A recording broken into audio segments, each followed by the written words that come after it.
what's up, everybody? Welcome back, and thanks for joining us again. You are tuned into episode 4 of Ball from Assembly Hall, brought to you by the good people at Amendment. At New Amendment, I apologize. Here's my co-host, Derek. What's going on, bro? Talk to me a little bit. What you got going on this week? Man, it's a great week to be a Hoosier. It's a great week to be. Ooh, we had a great week last week, man. So it's a great week, baby. You used to say it's a great day. We had a good week this time. You feel me? Man, about time we start trending in the right direction. So you feel me? I'm ready to get into it whenever you are, baby. What you got going this week, man? Talk to me a little bit. We're gonna connect a little bit. What you got going this week? How was your week last week? Man, week was good. I think I told you a little bit. Parker's a little under the weather, but we got that figured out. So I'm getting a good night's sleep. Love that. But about time. Love that. Today, man, I'm dealing with a little weather, and I know the Wisconsin and Michigan people don't want to hear it, but 8 inches of snow in the Carmel area is just a little different monster. Yeah, that's big. So that's a little different. So man. we're trying to weather the storm, and if I can get out of here a little early, I'm going to take Miss Parker to go do some sledding. Oh, okay. That'd be all right. Right there. That'd be pretty much fun. But man, I just got back in town, bro, from Portland. Got back last night, man. I was up there about a week and a half. So, it was fun, man. We're going to jump right into it. Dude. Jump right into it, D. What we got, baby? See, man, you need you need a credit card with some miles on it. Man, I need to get me one of them. You know what I'm saying? I got some flight miles now, D. Don't get it twisted. But we going man, I be up there a lot, bro. I ain't gonna lie to you. I be back and forth, man. You know what I'm saying? Wifey ain't gonna let me be gone too long. You know what I'm saying? I get that. Ain't gonna let me be gone too long. So we're going to jump right into it, man. We're going to recap last week's game. We're going to jump into the X and O segment. Up first, we're going to start with the Illinois game, man. Give me your takeaways, what you thought. Shout out to you, Brad Underwood. I hope you hear this. I hope you see my reaction. See what? I've never seen a game plan in my life. And no offense, I'm just going to say it how it was. That was a terrible game plan by Brad Underwood. It was, bro. When Trace Jackson it started off wrong. Playing one-on-one. What are you doing? What the fuck are you doing? If Dane Danger can't stop him, let's put Coleman Hawkins on him to see if he can play him one-on-one. My man goes for 35 plus, and there is no change at all. Bro, that's the easiest game. Like a one-on-one game? Y'all really let us do that? Bro, you've literally seen everybody doubling us, everybody making us struggle. And Illinois, Brad Underwood, think y'all just going to come and all of a sudden going to play one-on-one. Shit's not going to work, bro. That dude. He's too good. There's a couple dudes, that we played with. Matt Raw, Jordan Halls, you. When you saw a 2-3 zone, you licked your chops. When Trace when Trace Jackson Davis sees one-on-one coverage, he is going to have a heyday, and he proved it. And thank God he proved it, because a little bit of me, and I think Hoosier Nation can agree with me, that after a win, we go to Illinois, which we always know is going to be hostile. A lot of people gave me shit. A lot of people on Twitter were saying this isn't really a rivalry. I actually think it is. I think, with their student section, Assembly Hall, it has everything. I mean, we've had some battles with them. We talked about our battle where we lost when we were number one there. And so I think it's a decent little rivalry. And so a little bit of me was nervous. And of course. I mean, we start off down 4-0 and then just flip the switch. And Trace had it going. No doubt. Jalen didn't necessarily have it going for him. But, I mean, when Trace is playing like that, you just got to get out of the way. Trace is playing like that. Just get out the way and we can ride him. They're gonna let us play one-on-one. We gonna. That's one thing I like about Woody, bro. He's from the NBA style. He runs this play, bro, every time. It's called turn 5, where the guard just comes out and brushes the big a little bit, so Trace can have a little easy post sketch. And we gonna run that. What I know about Woody, bro, the NBA, you gonna run it over and over and over until you stop it, bro. Yep. So we literally ran that shit every night, even when they came out. Even when they came out in the second half, I thought they was going to switch it up. They still was one-on-one, bro. Still, they made a little run, but shout out to our defense, man. Our defense came ready to play. That was a big part of what we do. I think we get back. Derek, I really see, our kids starting to have fun a little bit, bro.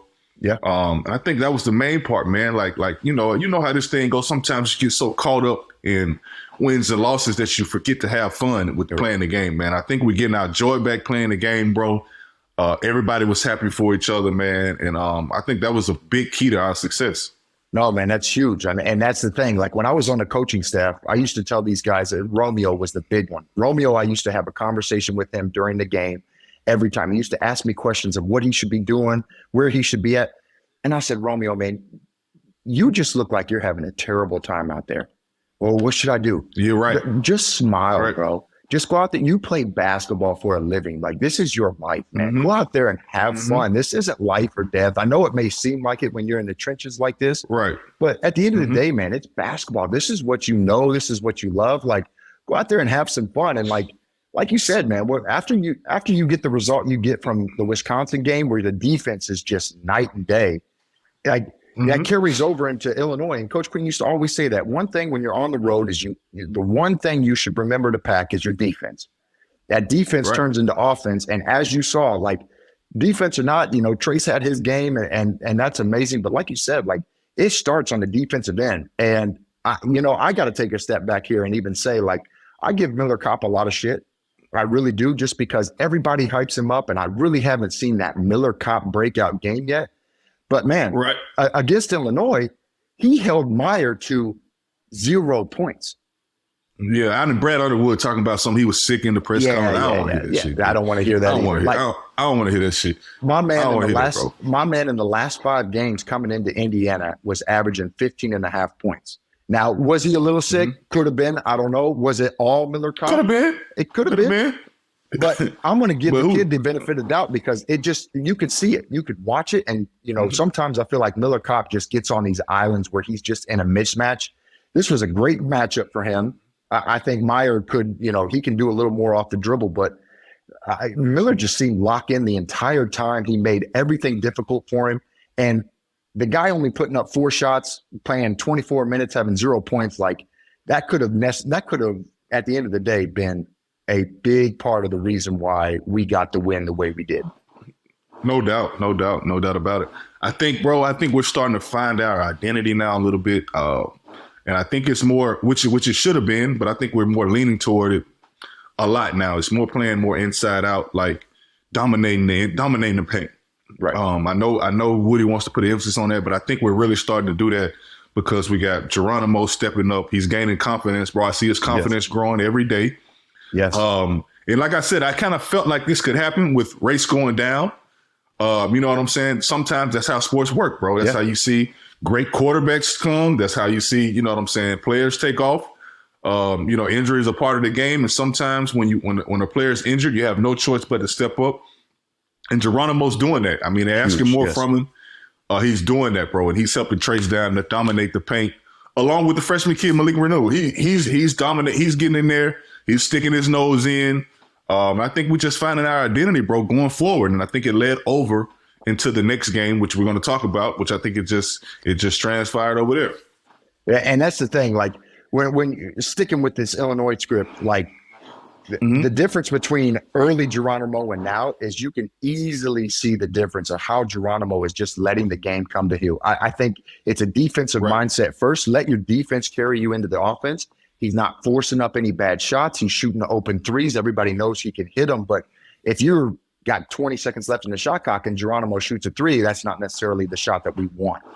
But now it's like the game is just coming to him. He's super active on the boards. He's around the paint. And like you said with Malik, Malik right now, I think Malik is kind of, because you can kind of tell a little difference with him and you can see his emotions on his face where he's a little frustrated right now. But I think Malik needs to understand who he's playing behind. And, when Trace goes out there and puts up 35 and then goes in against Michigan State and has 30, like, Malik, we don't really need you to score That's not easy. Yeah. Bro, that's not easy to do. I understand, like, you're left-handed like Trace, but bro, it's coming. It's going to come. It's going to come with time. Yes. You know what I'm saying? But just be patient, bro. You're doing your part. Keep getting on the glass. Keep giving us that spark we need off the bench, bro. And I think, like I said, we held them to over 54 to 32 in the paint on points. Sure. So, man, I think we're finding our identity, bro, real talking. I think we're starting to hit our stride a little bit. I knew I knew like us getting that ranking off our back sometimes, you know, that'll help us, bro. Like sometimes I told you, I don't really like the ranking part. Like, let's go be the hunter instead of being the hunted. You know what Absolutely. I'm saying? I think that worked. I think that mentality worked out for us this week. And even with that, see, it's like what Coach Crean used to say to us. I'm pretty sure it was my junior year, because my senior year we had a rolling, but junior year we kind of, you know, we had some big wins, and then we lost some games that we should have won. Shot a lot of threes. Right. Coach Crean, damn near for a week straight, we had practices where if Cody didn't touch it in the post and played out of it, the basket didn't count in practice. I'll never forget where Coach said, let's go where the bread is buttered. And that's exactly what these guys are doing right now. Just because Trace touches it every time doesn't mean he has to score. But when Trace touches it, everybody pays attention to it, which gets you open shots, which leads to Michigan State. And we're going, might as well, Dig, we're talking about Coach Crean, and I see the assembly call was asking us a little bit about what Coach did to get us over the hump. And I'm gonna let you start on that a little bit. You got your, I'm saying you obviously got your take on it, on what he did. Man. Besides the natural, which is adding better pieces around us. You know what I'm saying? Cody was a main part of that, bro, because we had somebody that actually we could just throw it in. I think we had enough guys around that could make shots to where it allowed Cody to be Cody. It allowed them not to double so much, just because we had so many people that can make different shots from the three. You know what I'm saying? So we was a unique team, and I think that's what people don't understand. But talk about a little bit about what you thought that Coach Crean did to get us over the hump. Yeah. So first, I want to say shout out to Assembly Call. You know, this is what we kind of wanted to come from this podcast. Is we don't want it to necessarily be Christian and I just up here talking sports, because, you know, Indiana faithful, they know their basketball. So Assembly Call reached out to us on Twitter, and, you know, CWAT205, DSoul32 are our Twitter handle. If you guys have any questions, please reach out. But Assembly Call reached out to us and said, we so often hear Woody talk about getting guys over the hump.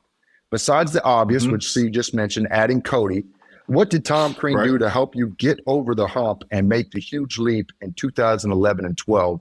And I'm going to let you chime in a little bit, C, but my perspective on it was repetition after repetition after repetition. The guards, I should say, the bigs did the guards workout. The guards were, I mean, they had 20 managers on the floor at one point. You had to make an assist. It was a guy like me, a guy like you, when we're running in the 4 spot and we're coming off screens and we got to get the ball underneath. If a guy like Santa would knock the ball away, you redid it. You redid it until Coach Crean was happy with it. So it was just repetition after repetition after repetition. And like he said, we added Cody. Victor got better. Will was starting to really come on. You, me, Jordan. I mean, we were so dedicated to the gym.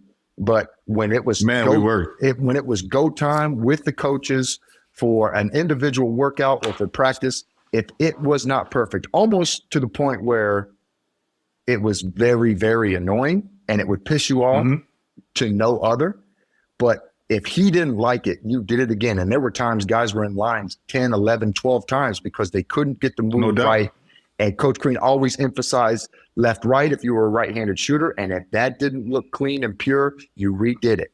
And once you get those repetitions so many times in practice, we used to always say the game day was an off day for us because you didn't have to go through the bullshit. You didn't have to go through the bullshit anymore in practice. So for me and what I saw, it was just repetition after repetition.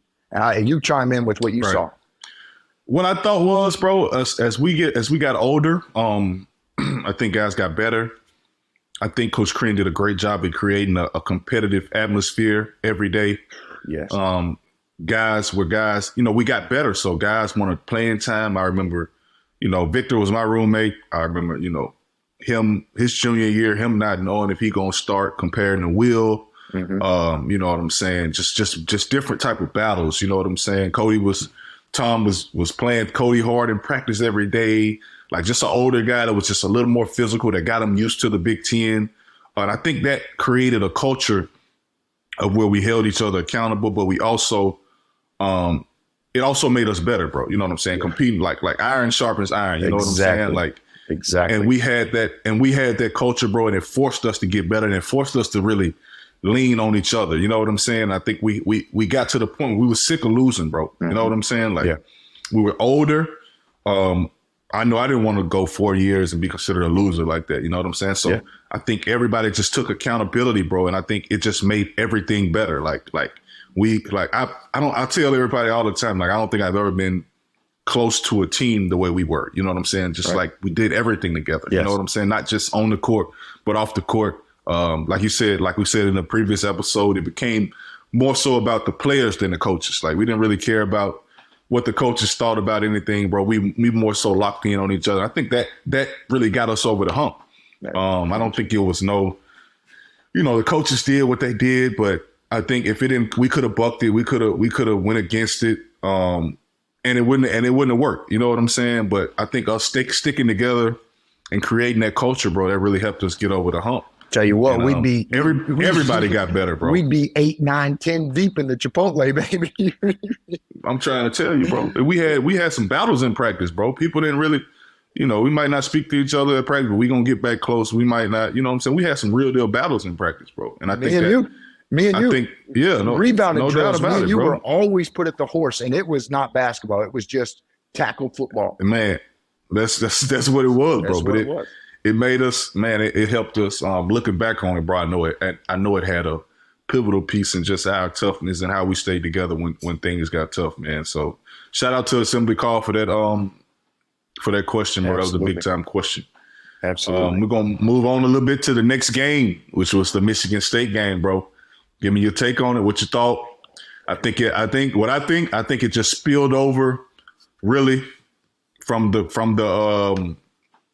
Illinois game. But you can give me a little bit about what you thought about it. No doubt, man. And what I'm seeing now are parallels between these guys and how their season is going, and our junior year, when we beat Evansville on the road, first road win, and that carried over into North Carolina State on the road. Then we got Kentucky. Like, you're seeing it right now. Like, you're building on this momentum, and this Michigan State team, we both knew it was going to be very, very hard. You knew Izzo was going to do Izzo things, and we got ourselves in a hole early, and a lot of people were, here we go again. And, we finally got some help, whereas Illinois, it was pretty much the trace game and, move on. And my man, Tamar Bates, jeez. Oh, boy. Him, Trey Galloway. Boy. I mean, Trace was missing little bunnies in the beginning. So you kind of felt like, man, maybe he was a little tired. He's got to be exhausted from a couple of days before we're playing Illinois. So, he really, his teammates really, really stepped up. And I thought that was a complete team effort. I know that they're down Malik Hall. But like I said in a couple previous episodes, man, like, you don't get these opportunities very much, like where one of their main players is out. And I think Michigan State right now is struggling to find out who their go-to guy is. So a lot of the Big Ten is, how you play a team and when you play a team. And we played them perfect timing. I think, it could be a different story when we go to Breslin, but where it stands and with this 3-game little streak that we're on, man, like, that's a huge confidence builder to get Michigan State, because, for so long they dominated this league. And when you can get them, confidence is through the roof. No doubt, man. I think our confidence is high right now, bro. And I think Izzo is Izzo, you know what he's going to do. I think Coach Woody knew what he was going to do. I think, he played Trace a little bit one-on-one. Obviously they got a little better guys that can guard him a little bit. They was digging a little bit. So I think that opened up some looks for Tamar. And boy, once he got it going, boy, well, you know how it go in there, D. Once that thing start rolling like that, boy, that rim looks real big in there. And I think he felt that. That's good, man. I like when Tamar aggressive like that. We need those. You know what I'm saying? He can shoot the ball, bro. Anytime he got a clean look, I want him to shoot it. Let it go. Absolutely. You know what I'm saying? I think he's one of those guys that can get his shot off, a little better, a little easier than Miller Kopp can. So I think if Tamar Bates is aggressive, like he was, we're gonna be fine. And shout out to Galloway. Galloway stepped up and made some threes as well. Yes. I listened to Izzo post game, and he was just like, that was just kind of a pick your poison type, right? Them type thing. You know what I'm saying? Either you want Trace to go crazy, which he did against Illinois, or you won't. And I think, like I said, bro, we're a good team. I think everybody stepped up. And that's what happens at home. You know what I'm saying? So maybe the game plan will be different next time we play them. But we definitely came out focused. And I think Race came back to the fore, which I think that just helped us. Shout out to Race, baby. Shout out. That just helped us. That just helped us. Like, I don't know. It just helped our confidence a little bit. I think he was another, You can see what it. I'm saying? Like another, right. You can see the team. The team is just excited for him to just get back on the floor. It's like, it's just one more guy that you have. And he's a vet. Obviously, Race, his stat line, everything, his accolades, they speak for himself. But it's just like, that's your boy who, could have had a serious injury. Thank God it wasn't. And he's rehabbed himself back to, he didn't play a lot, played like 4 minutes. But like, still, it's like, we're getting him back. And that just brings confidence to everybody. And, with that, the funny thing at the end of that game is if you look over at Izzo, he's not in anybody's ear. He just sitting back on the chair, which you usually never see Izzo do. But he just like, damn, like you said, pick your poison. And these guys are hitting us from everywhere. And that game shows you. That game shows you that, like, you know what? If a Tamar Bates comes out with that type of mentality where he's just, he's gunning and he's knocking down shots, like it's easy to see that when Trace is going to go against like a Sissoko, a guy who's a little bigger, like he's going to struggle a little bit. Like he needs a little bit of help. As soon as Tamar Bates started knocking down shots, he ended up going for 30, 29, whatever it was. Yeah, no doubt. And I think he got that help he needed, bro. We shot the ball well from the free throw line. I know it's been one of our things we've been struggling with. I think we shot it almost 90%. Guys made free throws. Guys stepped up and made big shots, man. And that was just huge for us, bro. I don't know, bro. I mean, we just getting better, bro. It's just we just got a team that doesn't quit. Like I love our fight, bro. And it's I don't know, Coach Woody said it at the end. Like, he's been a part of teams that just quit. We could have lost these 2 games these last week easily. Easy. And nobody would have said nothing, but people would have said something. But I don't want to say we were expected. We was probably, I don't know if we were a favorite to win. I think we was a favorite to win the Michigan State game. Yeah, man, we could have folded the tent. Yeah. Right, we was a dog. We could have folded the tent, bro. And that speaks volumes of what kind of team we have that gonna stick together and keep fighting, man. So shout out to Coach Woody and those guys for getting those guys to respond. And I think that's what they're doing, bro. They're responding. Man. Shout out to Trace too, man. What was he, National Player of the Week? I mean, bro, big time Player of the Week. 35 and 12, everybody 31 and 15. I mean, what more do you? Man, come on, man. Man, when people ask me about Trace, bro, as far as the next level, I tell them, man, all the time, bro. Trace just have to be great at what he does. Yeah. And that's what he's doing. Yeah. Don't worry about no shooting, no threes. Don't worry about that. Just dominate what you do. Be great at what you do. Star in what you do. And he's doing that, bro. And it's excelling us. It's excelling him to the next level. And I don't know. I've seen something crazy about nobody's done what he's done as far as the numbers and the field goal percentage and stuff like that, bro. So he finished with 31 and 15, bro. Come on. In the Big Ten? And then his post-game conference was, no one can guard me straight up. Nobody can. That's real talk. See what? I love. And he going back. And he getting back to the left hand. You still can't do nothing about it. Absolutely. I was a guy, when I was my junior year, my healthiest year, man, I loved to be in battles with Cody. I loved to just push people around. Loved guarding Sullinger. Yeah. I don't know about Trace, man. I think Trace makes me look stupid in every way possible trying to guard that man. Bro, real talk. You know what he gonna do, but he's so quick on his feet. He gets up fast. And once he gets that thing going with that left hand, bro, it's over with. What can you do?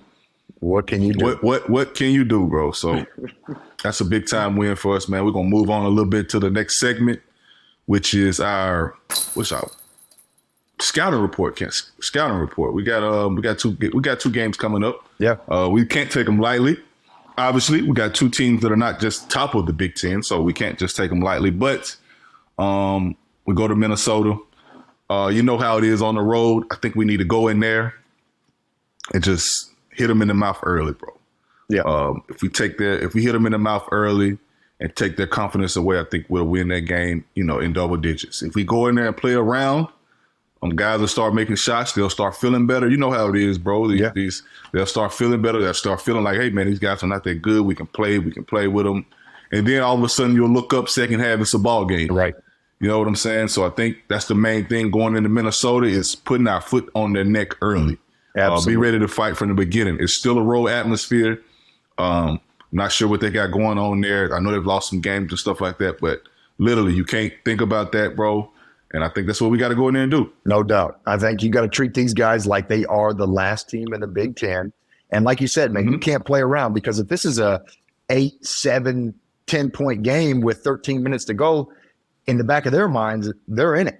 And all it takes is a couple threes. Oh, man. All it takes is a couple threes. No doubt. And one thing that I'm going to look for this game, because I was on staff recruiting, is Dawson Garcia, from Minnesota, ended up not choosing Indiana, going to North Carolina, having to come back to Minnesota. Right. So, a guy like that, averaging, I'm not sure what he's averaging. I know he's playing really well this year. And he sees Indiana. I think he's averaging like 15. I think he's averaging like 15. Yeah. Something like that. He sees good player. I've seen him play. Dawson's great. Man, he going to want to. Right. And no you're about to say it. You're about to say it. He's going to want to absolutely put it on these guys. No doubt about it, bro. He's going to want to kill us, bro. I know I think he had 28 against Ohio State. He's a guy that's very capable of scoring. You know what I'm saying? So, and playing against Indiana, bro, he's going to want to come in and kill us, bro. You know that. So, that's another thing we got to put an emphasis on. And we'll see how that game go. But I like our chances for sure. Yeah, I mean, I think, maybe this is, a lot of people might give me shit for this, but I love that Minnesota gym, man. That Nike ball. Bro, you like that? I loved it, bro. That was one of the best shooting gyms I could have played in. For some reason, something about that place. I hated that gym. It's old. You remember Derek? You remember when Jordan tried to dive and he dove off of the whole thing, bro? Off the platform. Always, bro. I don't know what our record was in there, but we had some battles in there with Trevor Mbakwe and them, man. It was physical in there. Yeah. Bro, it was good in there. Yeah. So, but at the end of the day, you're right, place, Steve. Like, you come in there, send a message early in the game, get yourself up like you were at Iowa, up 20, and just take care of business. Like, don't. Man, take care of it's our chance to go on, 4 games? This will be another game. We'll be 4 games in. And we'll be ready. And we'll be ready. Like you said a little bit, too. It's like, we've done so well in the last 3 games after coming off that 3-game losing streak. You win 3 in a row, one of them being Ohio or Michigan State, Illinois on the road. The last thing you can afford to do right now is lose to a Minnesota team. Can't do it. You give it up. You give your progress all back. Absolutely. Absolutely. That's a loss that's going to, if we lose that game, bro, that's a loss that's going to hunt us as far as our seeding in the tournament, as well as our seeding in the Big Ten. You know what I'm saying? As far as the tournament and stuff like that, bro. So we need to take care of business while we can. It's a 1-4 team in their last 5. We need to go in there and put the hammer down and do what we need to do. Hammer down, baby. Hammer down, see what? No doubt. We're going into what we got next, bro. Who we got after that? Ohio State? Ohio State struggling right now, man. They're trying to find their way too. They had a 5-game skid before they took care of business against Iowa, and then last night got beat to Illinois on the road at Illinois. I think that's a team too that they're 11-9 now. They're still being talked about a tournament team. I've had this discussion with a couple of my buddies. I don't see it, but at the end of the day, they have the players to go on a run. Since right now they're trying to find their way, and if we can get them while they're down, great. But that's another team. If you take them lightly, I mean, they have a pro on that team. What's his name? Point guard. I think he's a pro. I really do. And he scores the ball at a high level. Obviously, Zedke's been there for a while. It's a big body down there. And they've got good pieces. Just right now, they're trying to figure it out too. So, hopefully we take care of business against Minnesota. But if we let Ohio State get on a run and take care of business against us, who knows what happens with that team. No doubt, bro. I've always felt like teams, when they do get a win against us, they take off. You know what I'm saying? They finally hit this. I swear. You know what I'm saying? Like, yes. Like, bro, Linzel Swift go for 30 against us. Like, you know what I'm saying? Like, yes, guys just take off against us, bro. So we got to go in there, man, focus on our game plan and do our thing, bro. And I think we're going to be all right. I know, like I said, that's going to be a real hungry team. They feel like they're playing for something. I know they're trying to get in the tournament. Nobody wants to. You know what I'm saying? Their coach, nobody wants to not be in the tournament. So we can't go in there and take those guys lightly at all. No, that's the last place. Because, as soon as you look past that team, they'll beat you by 30 easy. Yeah, no doubt. And they've been in some battles. I mean, they lost a couple of games. They lost a heartbreaker against Purdue at the buzzer. So, I mean, it's not like they're a bad team. Their record just doesn't show how good they are. So, that can be easily misstrued. And the second you look at their record and not who you're actually playing against is when you get beaten and embarrassed. No doubt. We can throw that record out the window when we play in Ohio State. They're gonna want to beat us. They're gonna want to beat us every time. No kidding. We're gonna move a little bit. We're gonna move a little bit, Derek. Move to the word on the campus segment. I heard you got a little special thing for us. Cue that thing up, DJ. Oh, man, I do. Is they know how to identify talent that works for them. Matt Painter knows what he wants. He knows who he is. He knows what Purdue's all about, and he gets guys that fits that. It's the you need us more than we need you approach, and that's the stuff that friggin' works in college basketball. There you go. I will take a stance on this and say you could pay whoever you want, and I'd still beat you with these dudes. And I think at some point we're going to learn that. It might be 5 years, 10 years down the road after we waste all this money, but the reality is good teams win in college basketball.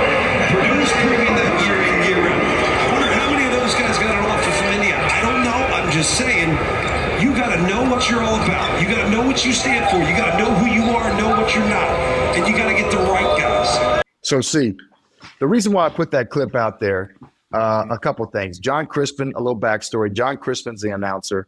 That was played at the Minnesota versus Purdue game.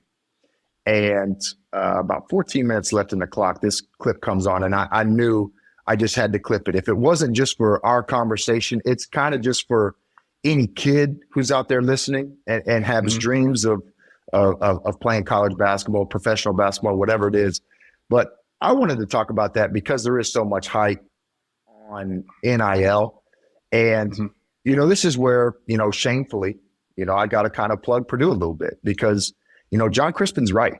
And the fact that, you see all these kids and, you see Twitter. I don't know if you saw this clip on Twitter about this third grade team in AAU doing all this.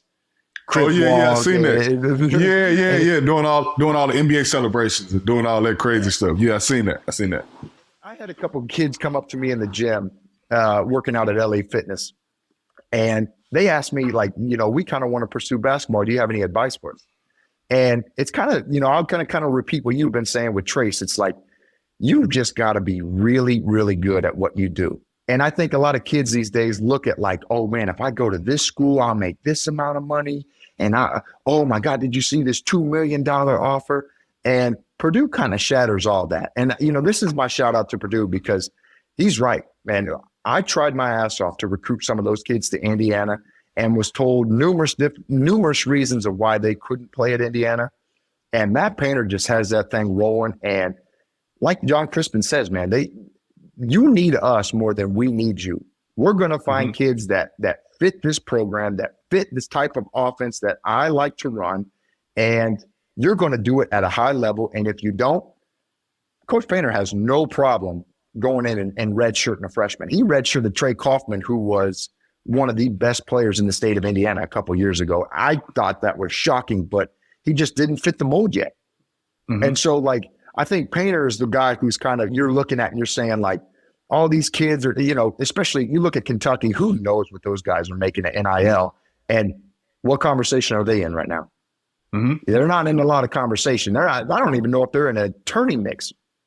But Purdue has these guys who they have a guy, they don't have a Jaden Ivey anymore. They don't need a guy who needs the ball, 30 shots a game. He just takes his pieces and he develops them really, really well.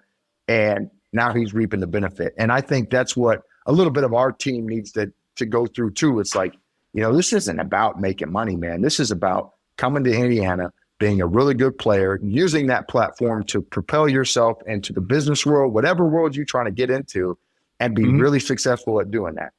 And I just wanted to play that clip. I don't know if you have any thoughts on that clip, but I just thought that clip was unbelievable.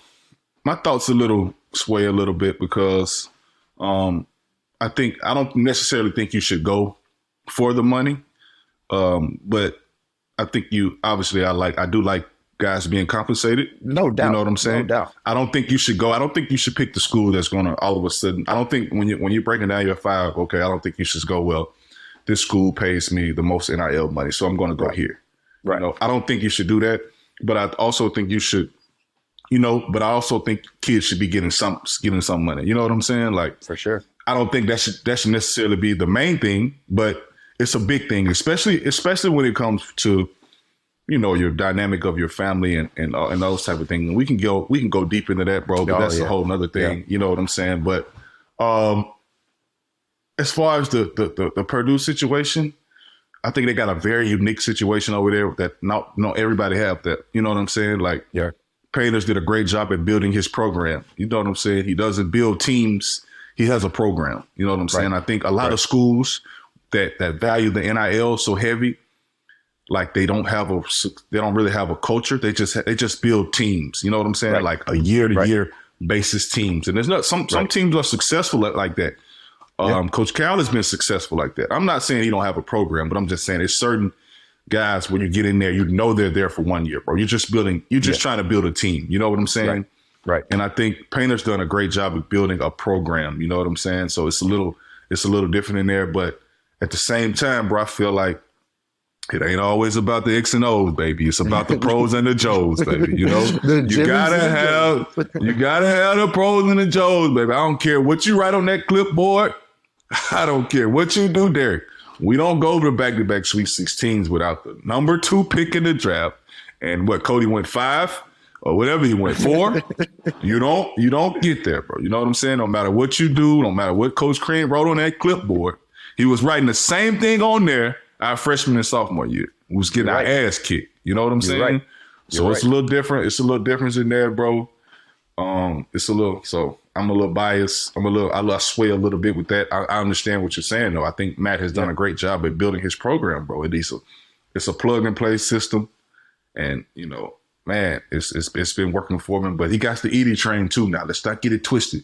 Oh, I know. Edey is the biggest, most dominant motherfucker in college basketball right now. You know, I know. Motherfucker be shooting like 14 for 20 and have 16 boards or some shit. You know what I'm saying? You don't have to tell me. You don't have to tell me. You know what I'm saying? So that's a big part, man. I think that was a good segment right there. I think we hit that off pretty well, bro. So I think this concludes. And shout out to IU, man. Shout out to IU. I just saw, what was it, last week, that Indiana's starting to put some names and numbers on the back of the jersey, and the guys are getting some NIL money off of that. When? We doing that? We doing that? I saw they were doing their own. Xavier was pressing his own jersey on something. They're putting them up at the TIS. Big time. Yeah. That's big time. That's big time, man. So I'm happy for that. I love seeing names on the back of jerseys, as well as I know Indiana Six is all about the front of the jersey. But hey, I'm repping my family name too as well. You know what I'm saying? I think, if I do something wrong, my name's going to be everywhere. You know what I'm saying? Right. So it ain't just going to say Indiana. Y'all going to be quick to put my name on it. You know what I'm saying? You know what I'm saying? So shout out to you, man. Shout out to the guys at New Amendment, bro.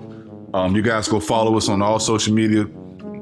On IG, CY205. On Twitter, CY205. Derek, what's your handle? DSOL, DSOL32. All right, so that concludes our episode, man. Thank you guys for tuning in with us. We out. Beyond the Big Ten is a network of podcasts that aims to be your go-to resource for all things Big Ten. We cover the entire conference with shows hosted by ex-players and athletic alumni, aiming to be your go-to source of information and entertainment for your favorite team.